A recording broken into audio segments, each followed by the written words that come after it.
Kembali di Sapa Indonesia Pagi, Saudara. Tim SAR gabungan berhasil mengevakuasi 2 korban pesawat ATR 42500 dari lereng Gunung Bulu Saraung, Kabupaten Pangkep, Sulawesi Selatan. Medan terjal dan cuaca ekstrim jadi tantangan saat evakuasi korban.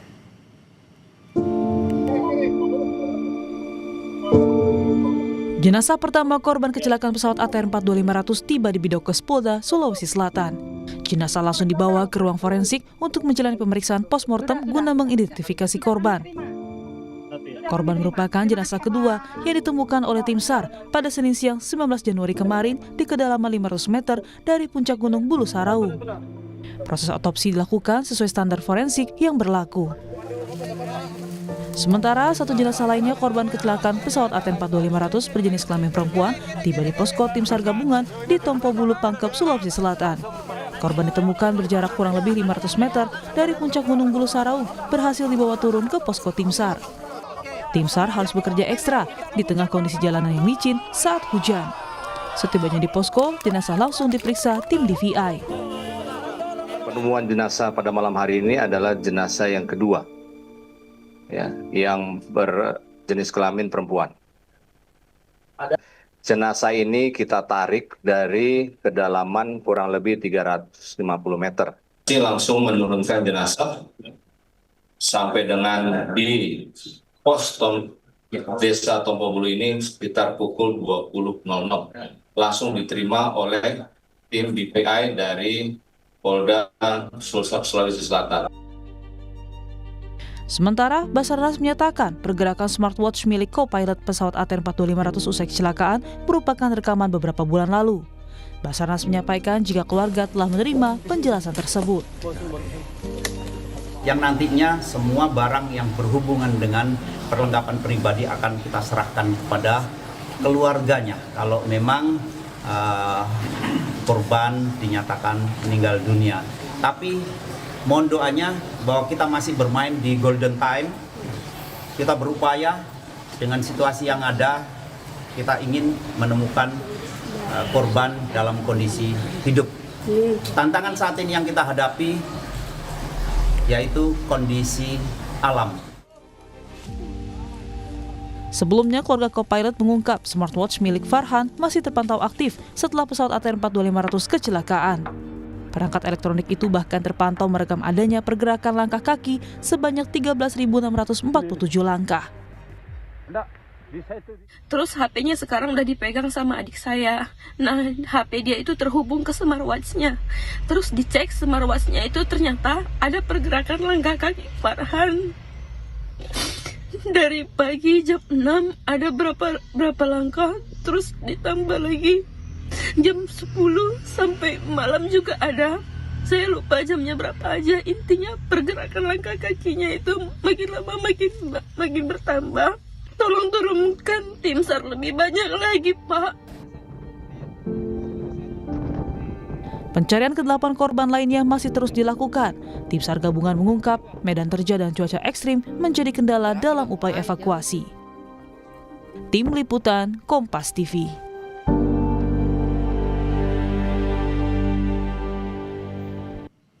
Informasi terkini terkait evakuasi korban kecelakaan pesawat ATR 42500 dan juga identifikasi jenazah korban yang sudah berada di Rumah Sakit Bayangkara Polda Sulsel. Kita sudah terhubung dengan jurnalis Kompas TV, Gufron Lamataha, dan juru kamera Rama Pratama di Kabupaten Pangkep, dan juga ada jurnalis Kompas TV Linda Wirawan bersama juru kamera Arif Tirtana di Makassar, Sulawesi Selatan. Kita ke Gufron terlebih dahulu. Gufron, selamat pagi. Evakuasi dilanjutkan hari ini. Bagaimana cuaca di sana dan apa yang dipersiapkan tim SAR?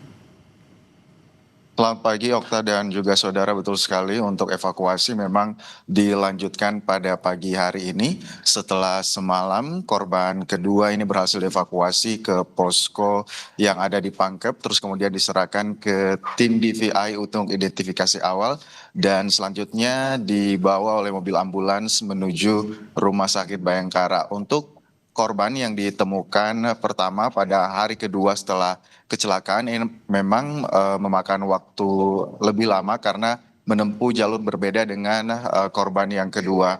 korban yang pertama ini harus menempuh jalur ataupun juga jalur berbeda yang dibuat oleh tim jalur alternatif untuk menuju ke kampung terdekat yang berada di Kabupaten Maros, Provinsi Sulawesi Selatan.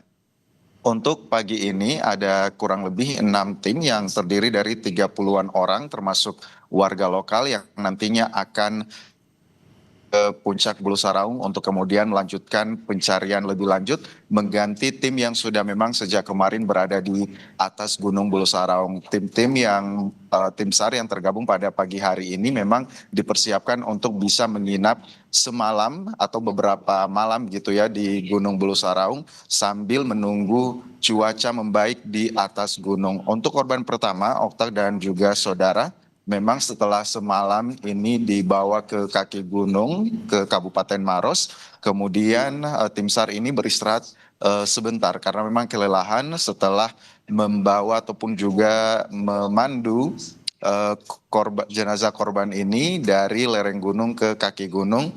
Kemudian mereka pagi ini terupdate sudah berada di Lampeso, Kabupaten Maros. Selanjutnya nanti di Lampeso ini sambil menunggu tim backup yang menuju ke tim penjemputan jenazah di Lampeso. Tim di Lampeso ini nanti akan mencari area terbuka di Lampeso karena memang skenarionya adalah kalau memang cuaca membaik, helikopter yang sudah berada di Sultan Hasanuddin Makassar ini sudah siap begitu ya untuk bisa menjemput ke Lampeso di area terbuka karena kalau memang melakukan evakuasi lewat udara ini memang sangat cepat sekali, kurang lebih 7 hingga 10 menit sudah bisa tiba di Lampeso di Kabupaten Maros. Tapi kalau memang nanti misalnya cuacanya tidak kunjung membaik, maka nanti tim ini yang menjemput jenazah di Lampeso ini akan melakukan estafet begitu ya, akan memandu jenazah ini atau korban ini menuju ke Kampung Baru yang merupakan kampung dengan akses jalan setapak terdekat ke jalan raya. Itu pun walaupun dilihat di peta, jarak di peta ini kurang lebih antara 1,5 hingga 2 kilometer, namun jalannya ini cukup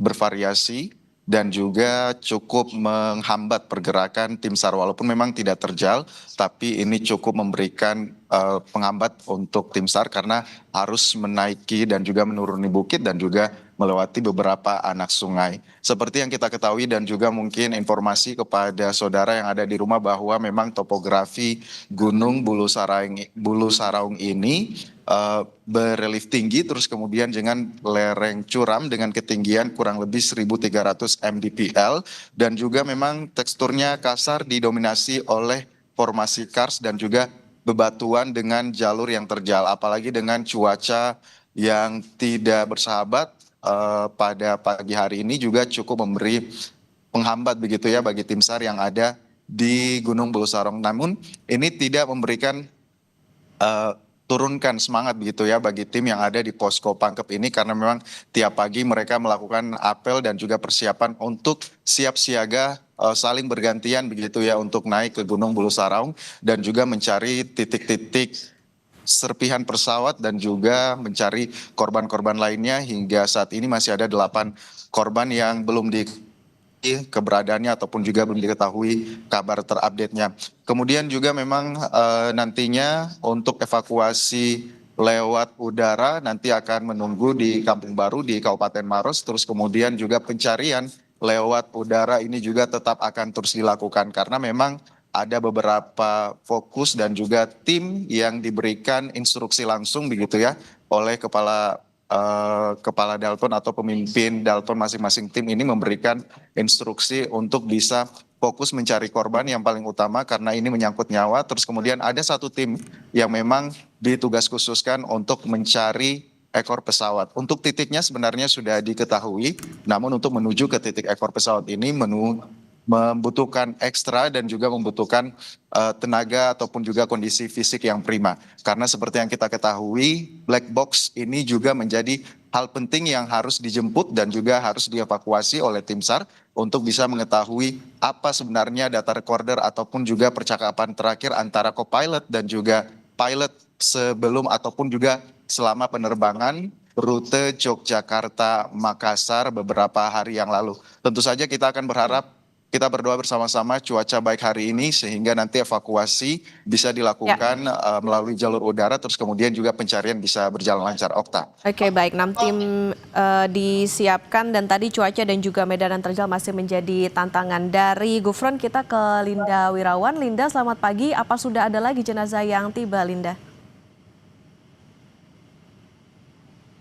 Baik, selamat pagi Okta dan juga saudara. Jenazah yang tiba ini adalah jenazah kedua, hanya satu jenazah yang sudah tiba di Bidokes Polda Sulawesi Selatan semalam, tepatnya pada pukul 22.40 waktu Indonesia Tengah di Bidokes Polda Sulawesi Selatan. Satu jenazah ini merupakan jenazah yang kedua ditemukan di puncak Gunung Bulu Sarauk. Untuk jenazah pertama yang ditemukan saat ini kami masih di Bidokes Sulawesi Selatan masih menunggu bagaimana kemudian proses evakuasi. Kami berharap bisa berjalan dengan lancar agar dapat segera dikirim ke Bidokes Polda Sulawesi Selatan untuk menjalankan proses postmortem. Karena proses postmortem ini akan menjadi tahapan penting dalam proses identifikasi korban kecelakaan melalui transportasi udara. Pemeriksaan postmortem ini nanti akan dibagi menjadi beberapa bagian, mulai dari pemeriksaan properti yang melekat di tubuh jenazah korban, pemeriksaan fisik luar korban, pemeriksaan sidik jari, kondisi gigi, dan juga pengambilan sampel DNA jika dibutuhkan seperti itu.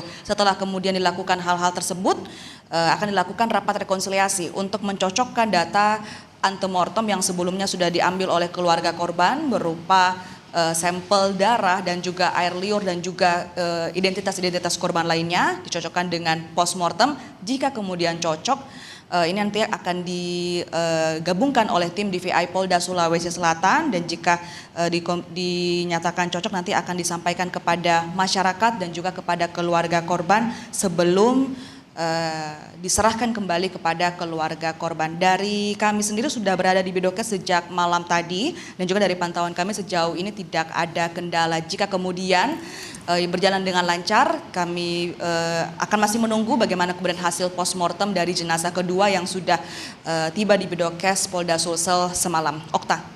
Linda, artinya sampai dengan saat ini sudah adakah hasil ataupun informasi terbaru dari sana? Kemudian juga apakah untuk pengumpulan data postmortem maupun juga antemortem ini sudah dilakukan semuanya ke salah satu ke pihak keluarga begitu, Linda? Baik Okta, untuk saat ini memang tahapan postmortem masih sementara berlangsung dan kami masih menunggu hasil dari tim DVI Bidokes Polda Sulawesi Selatan. Jika kemudian berjalan dengan lancar, rencananya hari ini akan diadakan konferensi pers mengenai hasil dari postmortem jenazah kedua yang sudah tiba di Bidokes Polda Sulsel semalam. Sedangkan kemudian untuk data antemortem sebelumnya memang dari 10 korban, 10 perwakilan dari masing-masing korban sudah perwakilan keluarga dari masing-masing korban sudah tiba di Bidokes Polda Sulawesi Selatan untuk mengumpulkan data antemortem mereka seperti misalnya sampel air liur dan juga darah yang kemudian nanti akan dicocokkan dengan postmortem. Okta. Baik, terima kasih atas laporan Anda, jurnalis Kompas TV Linda Wirawan dan juru kamera Arif Tirtana dari Makassar, Sulawesi Selatan. Sebelumnya ada jurnalis Kompas TV Gufron Lamatana dan juru kamera Rama Pratama dari Rumah Sakit Bayangkara Sulsel Kabupaten Pangkep. Terima kasih rekan-rekan.